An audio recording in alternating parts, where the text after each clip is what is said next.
Hello everyone and welcome back to the pond. My name is Frank, aka Bullfrog TCG, and today we are taking another look at Viktor. Now this week we had our release tournaments here in Norway, because we all got our products delayed, so all the release tournaments got delayed, which was good for me because that meant that I could actually attend them. And in one of those I played the Viktor starter deck, which comes with the Viktor, the blue Viktor champion, the Innovator. And I thought, you know what, this deck is actually pretty sweet. It seems pretty fun to me to just be able to play on your opponent's turn and just kind of creating guys from that. So I wanted to build like a powered up version, I guess. And this is the deck I came up with. But before we get into the deck list, if you enjoy these videos and you want to see more from me, then please take the time to leave a like and subscribe and maybe even write a comment. It really helps the channel and I will be forever grateful. But okay, let's get into this deck list. So we are of course playing Viktor. As I said, we are trying to build around the blue Viktor champion, the Viktor Innovator. So 4 energy, 1 power, 3 might. When you play a card on an opponent's turn, play a 1 might recruit unit token into your base, or in your base. So you've already seen this card. We played it in the Ahri deck last week, and it did some work there as well. But this is kind of the deck it was meant to be played in. And I mean, as I said in the Ahri video, the big problem with running a unit like this in a deck like this is that it's so squishy. It only has 3 might, which means that it dies to basically anything. And blue and yellow doesn't really have that much protection outside of like retreat, which we do run. But still, we are going to try it out and see how it goes. So let's take a look at the unit lineup. So we're starting off with the Ravenbloom student, of course. We are playing a bunch of spells, so we play this because it grows off spells. Just a really good payoff, really good early drop. We also play the package of Soaring Scout and Watchful Sentry. We only play 2 of each. Because they're not that important in this deck because we do create so many tokens already with our Viktor Legend ability. So we don't really want to clog up our board with just small units. We'd rather save some space for like the payoffs for playing the Viktor, but also some bigger units. And then we're also playing Shen. So Shen Kinku, 3 energy, 1 power, 3 might, reaction, shield 2, and tank. So this is currently the only unit in the game that has a reaction. Because the thing about the Viktor is that this triggers off cards, so it doesn't only trigger off spells, which means that when you play the Shen on your opponent's turn, it is also going to trigger the Viktor. And this is such a, like a lot of people are not playing around this, because if you have 3 energy up, you could have a lot of stuff, but just developing a 5 might body, like on defense, because it has the shield too, is really something that people don't expect. And it does, like against some matchups, like for example against Kaisa or blue decks in general, and also green decks, sometimes it kind of gets just blown out by their own like smoke screens and buff spells and stuff like that. But if you can play this out and kind of trick your opponent, it feels so good, because then you develop a body as well. So this is definitely a 3 of this deck. And then we also play 3 Cruel Patron, 4 energy, 6 might, as an additional cost to play me, kill a friendly unit. As I said, we are already very good at creating small units, so we do want to have some big ones as well. And the Cruel Patron is just a card that was made for Viktor, because you can just create a unit with a Viktor ability, and then next turn you can just play this. Because you do have to kill your own unit to play it out.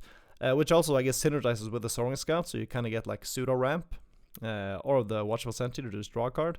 So this is just a really, really cheap unit to get out in this deck, and it is 6 might, so 4 for 6 is just incredible. And then of course we do play the Thousand-Dale Watcher, just a big finisher in blue. We kind of have to play these. So we played 2 in the main deck and then 1 in the side deck, but we'll get to that. So yeah, this is the unit lineup. We don't have that many units, because we do create units with a legend ability already, and then also the Viktor creates more units. So like between these 2 and the units we have, this is plenty. But okay, let's look at the spells, because as you can see, we do play quite a few. So we're playing 2 Stupefies, just a really cheap spell. It gives a unit -1, and then it also recycles itself, and it's really easy to use to just get the trigger off Viktor. So like the cheap spells are kind of where we want to be with this deck. We're also playing 3 Retreat, because as I said, we don't have that much protection for the Viktor, because this is just going to become a magnet for removal once you play it out. So the one thing we do have to protect this in blue and yellow is the Retreat, so we do play a full set of that. And it could also be used, like you might have seen in the Ahri video, you can also, if you have a Watcher on the board, you can just use the Retreat to bounce the Watcher back to your hand and then play it out again. And I mean, it can be used to save anything, but the Viktor is mainly why we play it. And then we're playing a full set of Hidden Blade, just a really cheap, efficient removal spell. It does make the controller draw 2, but that means that we could also use it on our own recruits if we want to just draw 2 cards. And it also has the added benefit of having hidden, so if we want to have more options on our opponent's turn and we don't have that much energy up, then we can just hide it instead. Then we are playing the full set of Smokescreen. This is just, I mean, one of the best cards in blue, in my opinion. It's just amazing. It costs 2. It just costs a power, but for what you get, it's amazing. It just gives something -4, which means that all of our recruits are going to be able to trade into 5 might units, which is not bad at all. And then we play 3 Facebreaker. This is just one of my favorite cards at this point. When you're defending, this card just nullifies any attack, which is so sweet. Like your opponent could spend their whole turn to play out a Watcher and an attack, and then we just use this for 2 energy, and then it just nullifies it. And this also has hidden, so you can like just hide it as well. And usually when you hide, like in these colors, when you hide a card, everyone is going to assume that it's Hidden Blade. So if you just flip this on people, they're going to be like, oh shit, I wasn't expecting that. So like a combat trick, this is just so good. And then we played 2 Color Weak. We only played 2 of this because it is, like, against some decks it's amazing, and then against other decks it's completely useless. And usually this is one of those cards that is only really good in the beginning of the game, or it's good like in specific situations in the late game. So that is why we only played as a 2 of. And then we play the 3 of Sprite Call. So 3 energy, hidden action, play a ready 3 might sprite unit token with temporary. So I debated playing the Sprite Mother in this slot, but what I want the Sprite Mother to accomplish, this also accomplishes, which is that I just want an early ready unit that I can play out. But while the Sprite Mother is obviously a better card because that develops 2 bodies, it also costs 4 energy and 1 power. And the benefit of running the Sprite Call is that it is of course a spell, so it synergizes with the Viktor because it has action, and it also has hidden. So like the Facebreaker and the Hidden Blade, this could also be hidden to just have more options on your opponent's turn. And because it costs 3, it means that I can play this out on turn 1 if I'm going second, which is really nice. Because like one of the aspects with this deck that I want to do is that I want this deck to get early points quickly, and then like as fast as possible get to 6 points, to then be able to go for the Grand Stratagem for the finisher. And this is really good at doing that. So we are of course playing the Grand Stratagem. This is kind of the big finisher for token decks. We could also run the Imperial Decree, which costs 5 energy and 1 power. No, and 1 power less. So 5 and 2. But the problem with the Decree is that is really bad against other token decks, because to make Imperial Decree worth it, you have to have more units than your opponent. And this doesn't rely on that as much, and this could also be used like if you have 2 units, because then if you have 2 recruits, that is all of a sudden going to be like 12 might in total, which is really good. So this can be used a lot more flexibly in the early game as well, or like the early to mid game as well.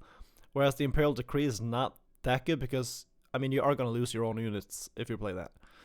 So that is why I decided on running this instead. And then for the final spell, we are running 2 Singularity, because we do want some way to take care of our stuff in the base that is not the Color Weak, because as soon as your opponent has more than 1 unit, then this becomes significantly worse.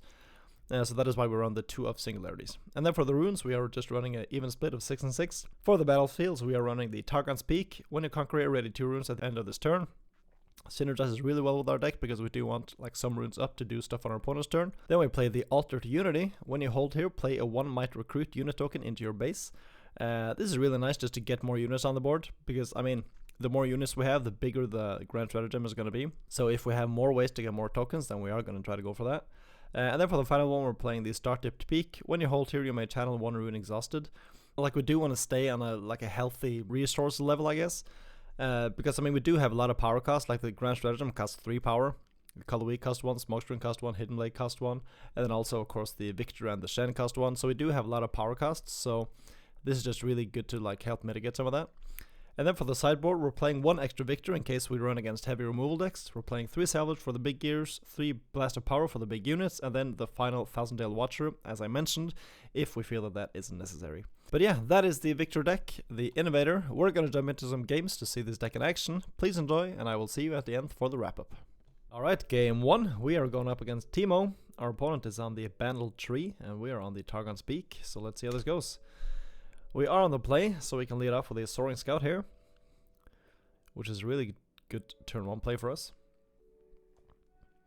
And our opponent is going to lead off with a Electring Yordle, yeah, just a redraw. we are gonna go into the target speed conquering, and then we're just gonna play out the Victor. This is one of those decks where the Victor is most likely safe. So playing it out early just feels really good. Now our opponent does have the option to attack into our Soaring Scout here, because he is a 2 might. The Electring Yordle is a 2 might over a 1 might. Okay, it's gonna go attacking into the battle tree instead. We debate using something here, but we could use the Stupefy, but I mean, we'd rather use it when we can actually get some value out of it. Okay, our opponent is gonna hide a card. He's going to hide another card.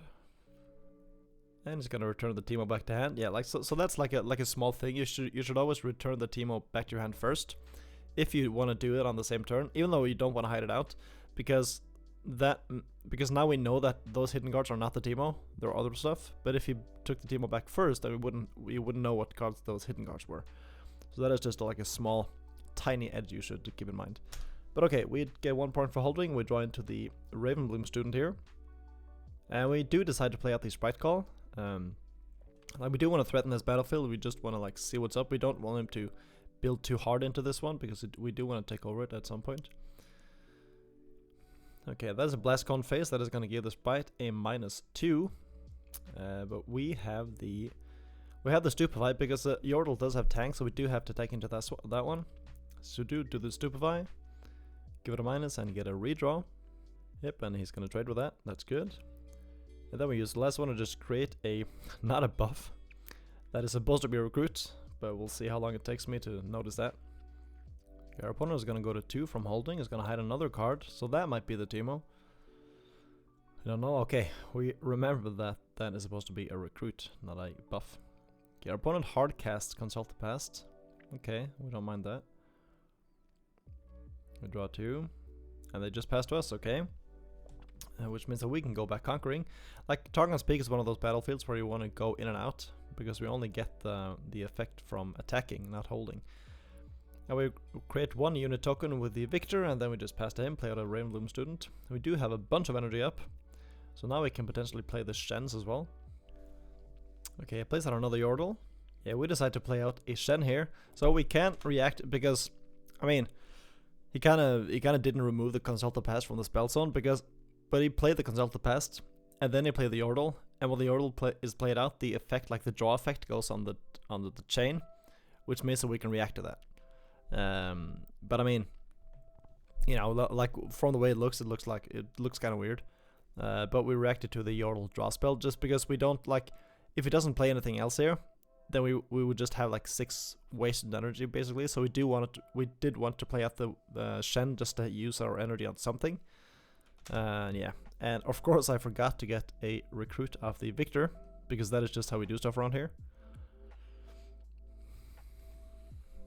Okay, it's gonna pass over to us. We are gonna use this Grand Stratagem here, because I mean we do want to take over this battlefield at some point, and this is a very good point to do so, because we do have a lot of units, and our opponent only has 2 energy up and 2 hidden cards. So I mean these cards are gonna have to be significant if he's gonna be able to like stand against this. So we want to go 1 unit at a time. We don't really want to get blown up by anything. So going 1 here, like just going with our most useless unit first, or the one we care the least about dying, is always a good idea. And then we do have the smoke screen as well in case like we want to use that, but I mean we ideally don't. Okay, our opponent reveals a Sprite Call, so that is going to be a 3 energy body, or 3 might body I mean.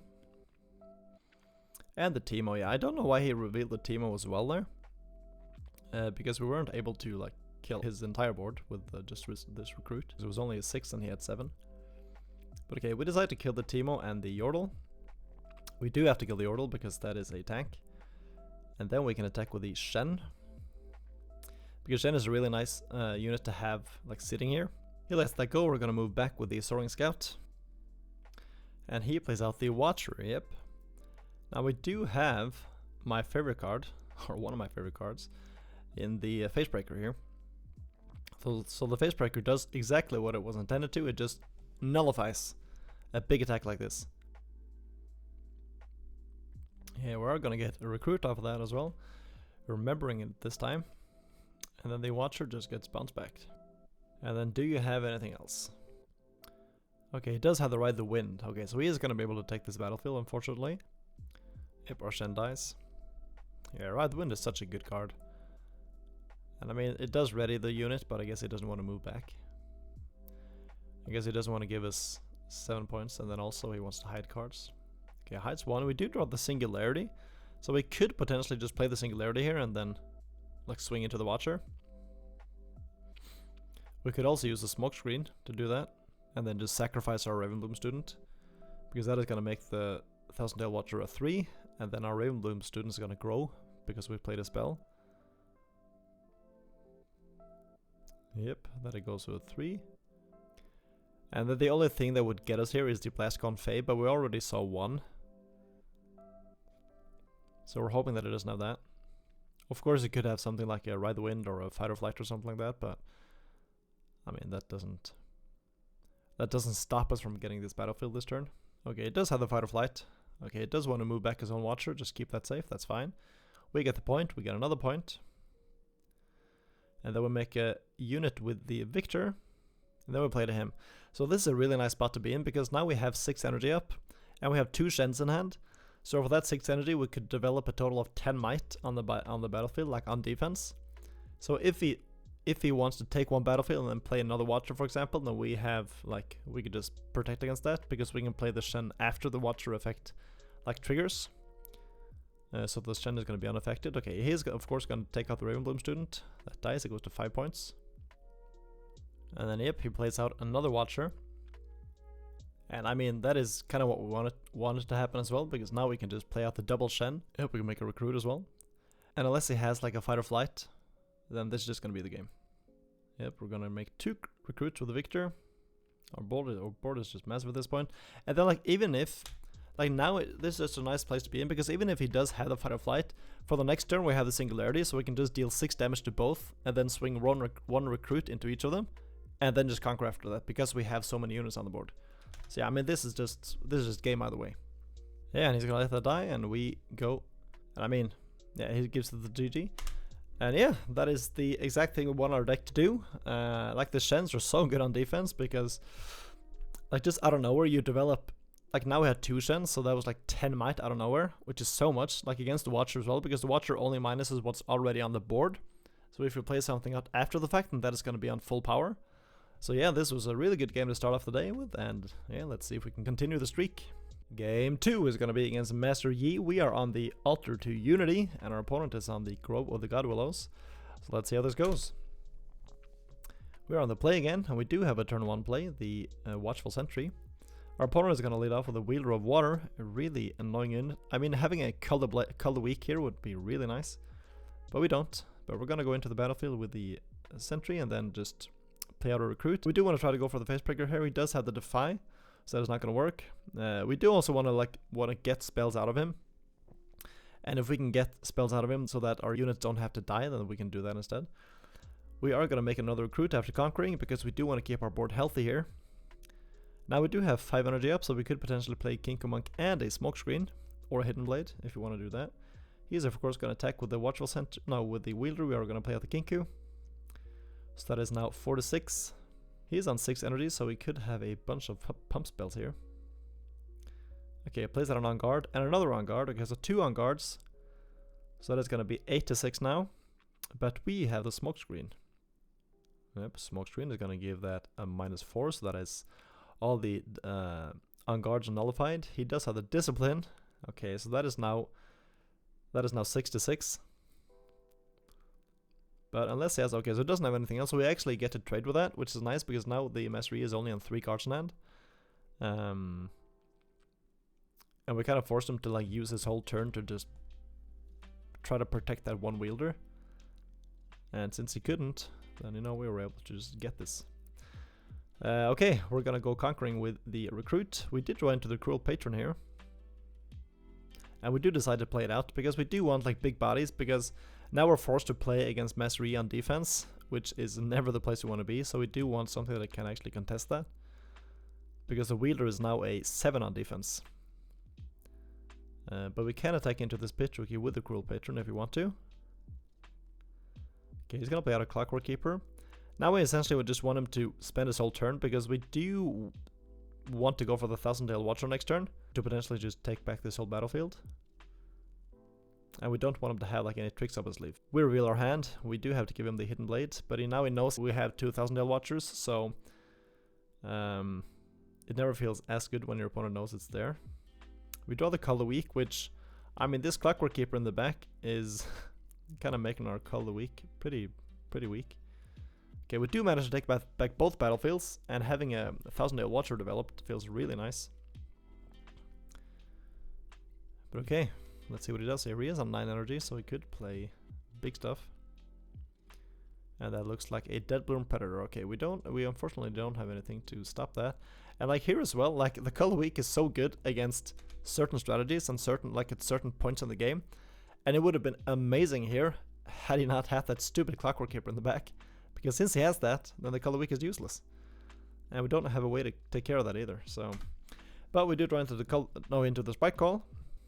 We are going to develop a Viktor here and play another unit token. We don't want to play the Spike Call here because if he plays out a Deadbloom Predator into the Cruel Patron battlefield, then we can just react with the Spike Call, and then that is going to be 8 to 9, and we're going to actually be able to survive that and kill the Deadbloom Predator as well. So that is kind of what we're going for here. Because I mean that Deadbloom we're never going to be able to take that out unless he somehow removes that Clockwork Keeper. Okay, so he does use a charm on the Viktor. Now we decide to use the Spike Call just because we do want to get an extra body off the Viktor, and also like because now he is on 8 energy, so if he does have the Deadbloom, then he can actually play it out. And we know he doesn't have anything else to like buff it as well. But yeah, the Viktor gets taken out as is expected. Okay, what does he have? He has a Feyfolk. Okay, so he attacks with that. He's gonna take care of our Cruel Patron, but we're gonna kill his Feyfolk as well.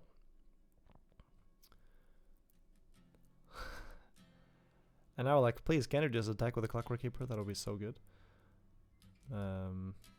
Okay, we're gonna play out our own Watcher because we are gonna be able to take care of that. Okay, and he just, okay, wait, he just snaps, gives up there. Because yeah, the 1000 Dale Watcher, he was like, as you can see, he was on no energy left. So the 1000 Dale Watcher just like nullified that Deadbloom because I mean it traded into the Deadbloom Predator because the Deadbloom is on a 5 and then with the Mastery E grows to 7. But then we could just attack both battlefields with recruits after that and then just go for the get the game. And he just snap conceded when he saw that Watcher hit the field. So yeah, top deck is king.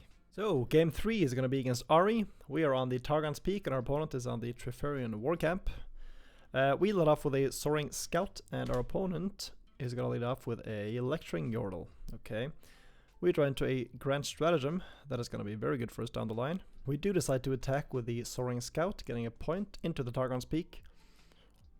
And now we kind of debate, because we could play out the Cruel Patron, we could also play out the Viktor. And we decide to play out the Cruel Patron here, just because we do want to keep our mana curve going, and also we don't really have that many spells to play off the Viktor.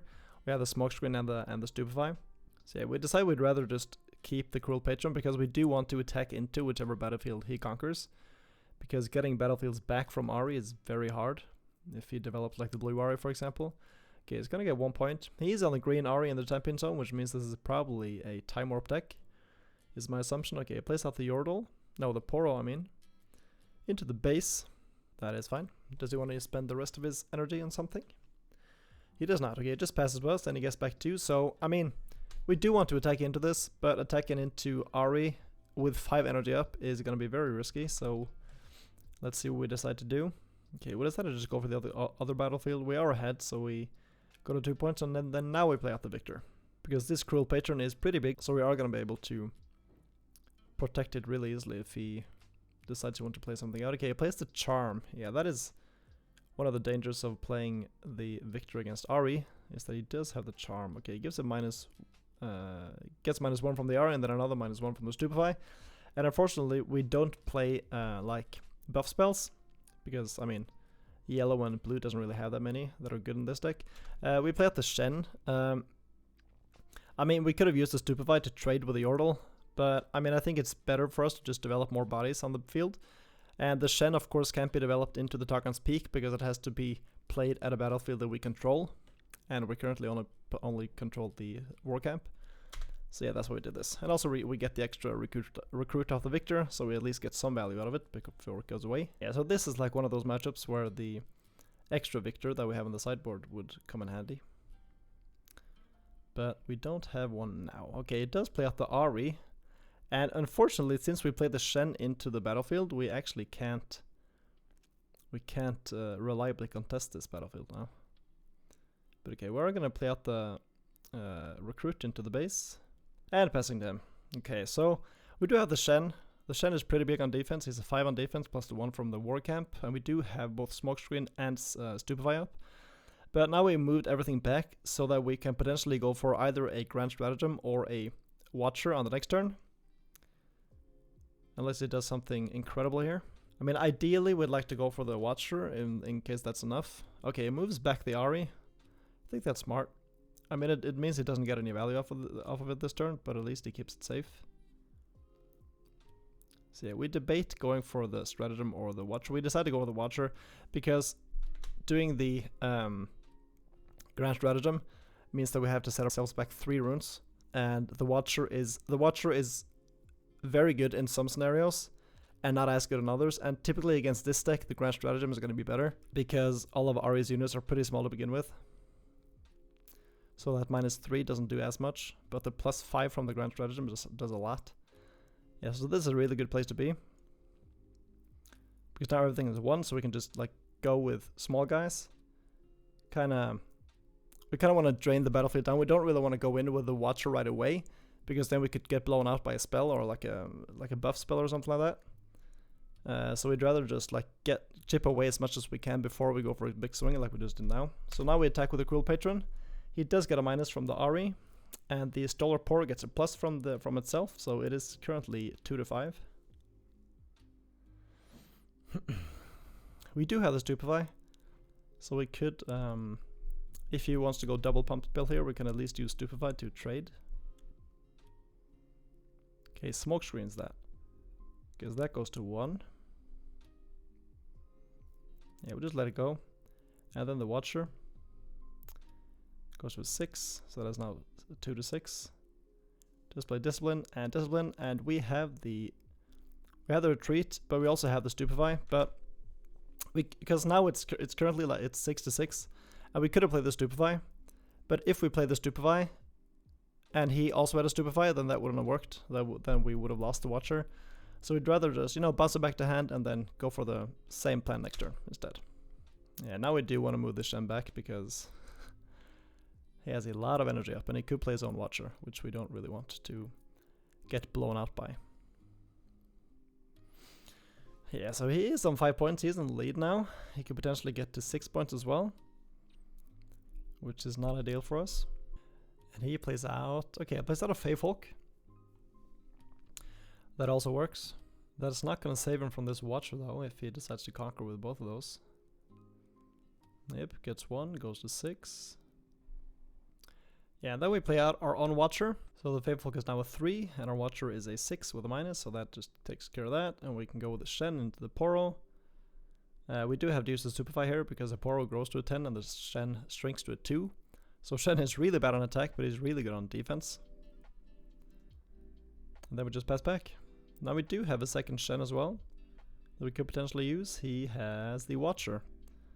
Okay, so that is, I mean, a lot of its energy gone, and we do have the Hidden Blade as well that we could try to maybe, or use to try to take this, to just get rid of this Watcher. And that is what we decided to do. And he has the Defy, unfortunately. So that is not going to work. Yeah, this deck is really, I mean, we really rely on our spells, like, getting through. And if they don't, like here, then, you know, it is pretty bad for us. Plays out the Rainbloom Student, and yeah, that is just GG. We can't take both these battlefields back, and I mean, we can't take any of them really. Yeah, so I mean, this guy we just got outplayed really. He did have the counter spells where it was needed, and he was able to like protect against our stuff, and we did have to bounce the Watcher back, which always feels bad. And I think he played really correctly, like he was keeping his energy up really efficiently. So when we like went for a big swing, he had a lot of interaction to essentially null out that attack mostly. So yeah, but okay, still good game. On to the next one. Alright, and game 4 is going to be against the Queen herself, Lux. We are again on the Altar to Unity, and our opponent is on the Aspen's Climb. So this is going to be a long game. But let's see how this goes. We do have the Ravenbloom student going on turn 1. We join to another Ravenbloom student. And the Call of the Week is going to be pretty good against Lux if he doesn't drop anything on turn 1.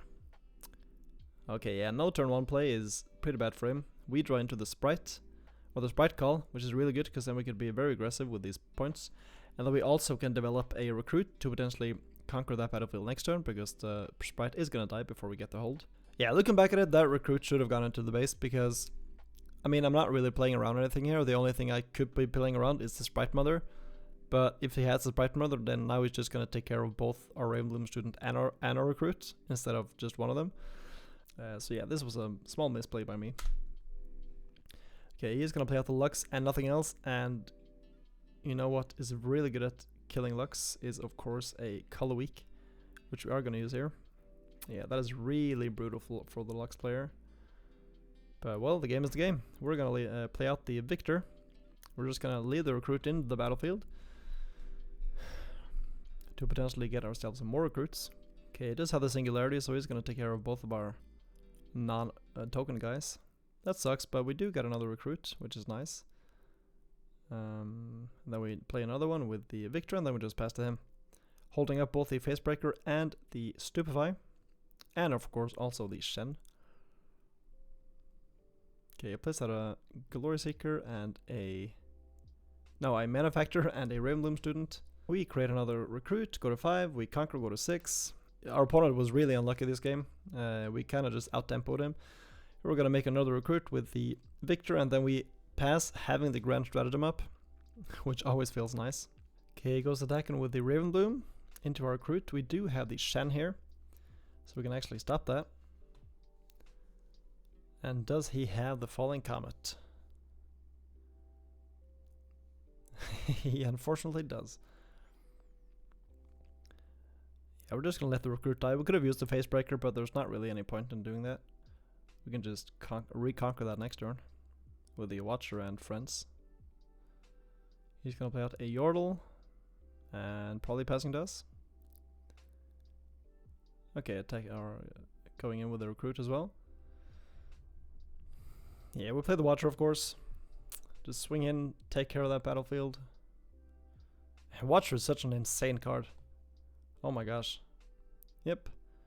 And then we go in with the Ravenbloom student. I think it was probably incorrect to go in with this. I should have gone in with the Recruit instead, because if he has a Stupefy, then he's gonna even out this attack. And I mean, I can use my own Stupefy, but it seems like a bit of a waste.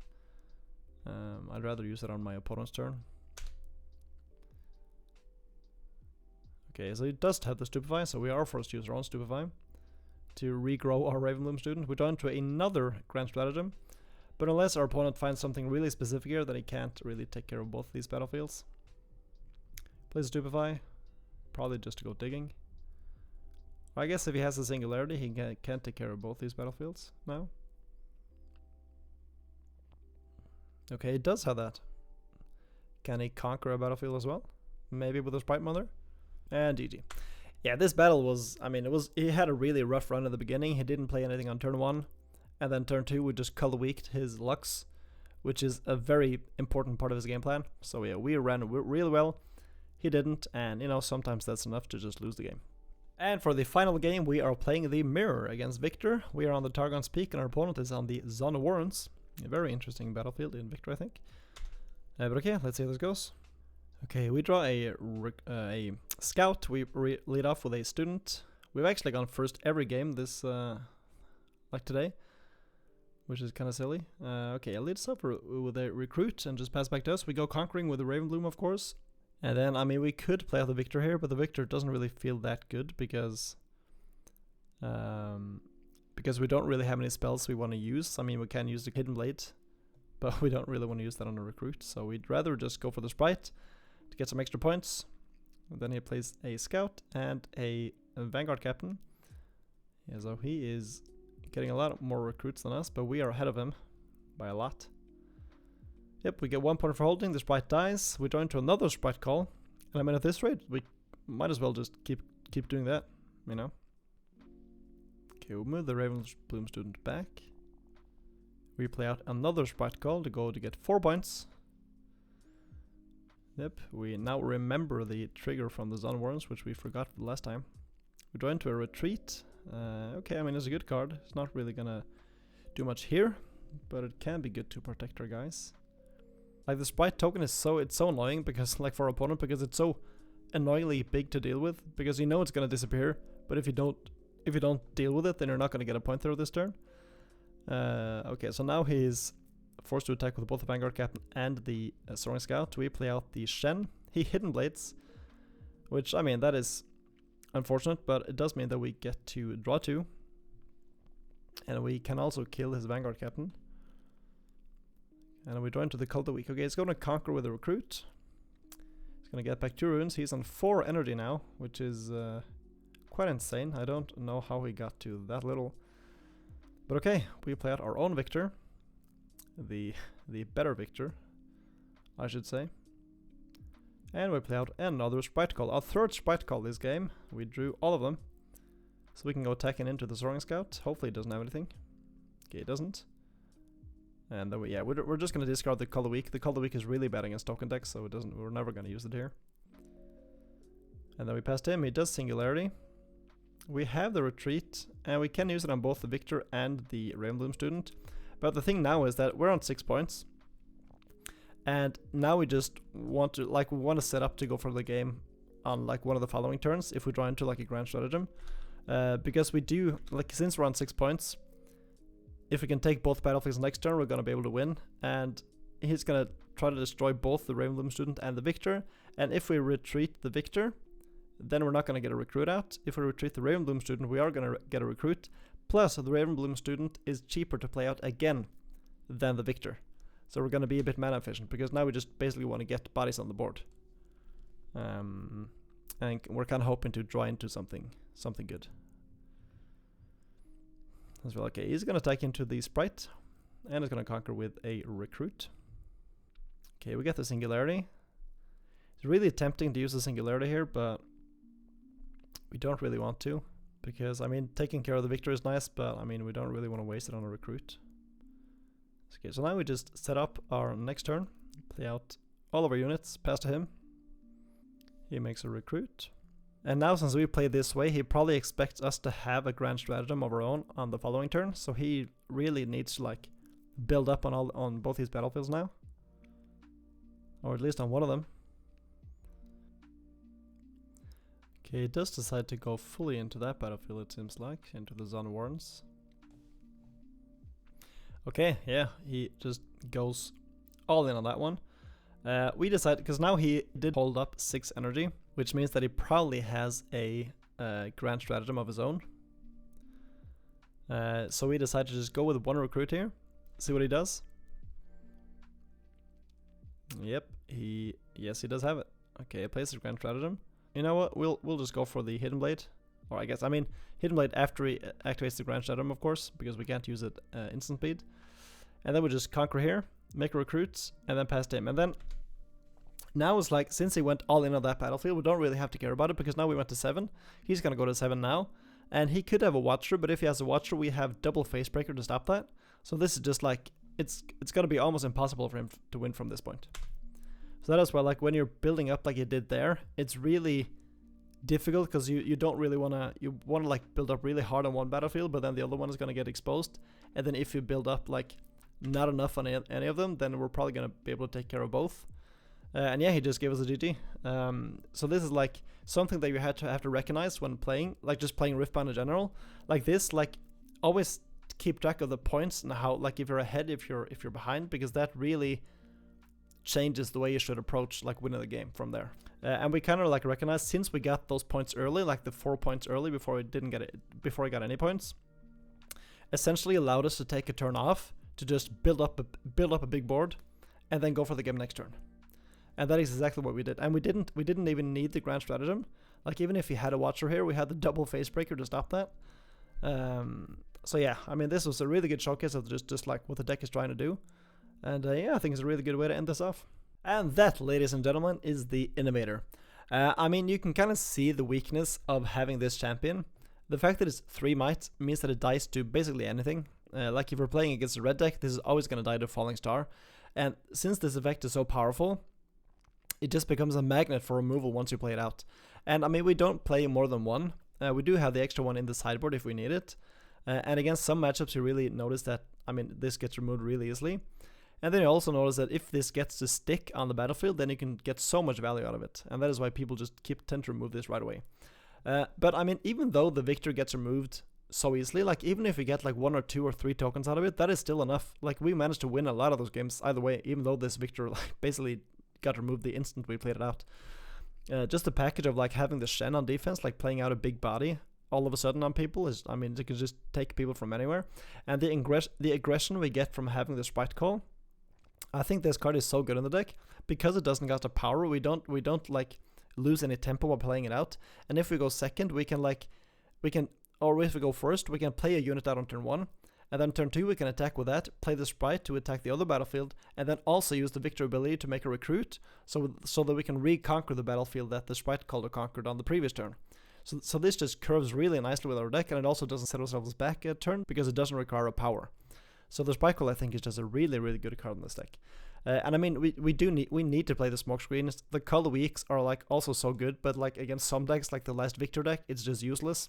And then against the Master Yi as well, when they had the Dead Bloom Predator that you really want to get rid of, and then they had the Clockwork Keeper in the back, it's just like, okay, well now the color weak doesn't do anything basically. So like in some situations this is really bad, but like against the Lux, where you just get to take care of their turn, like their Lux play, severely like hinders that game, like that deck from doing its game plan. So against some decks this card is just insane. Against others it is basically useless. And yeah, like the Grand Stratagem is the way we win this game. It is basically what we want to like get every time. You don't really want to draw this on turn 1 because I mean you're never going to use it that early.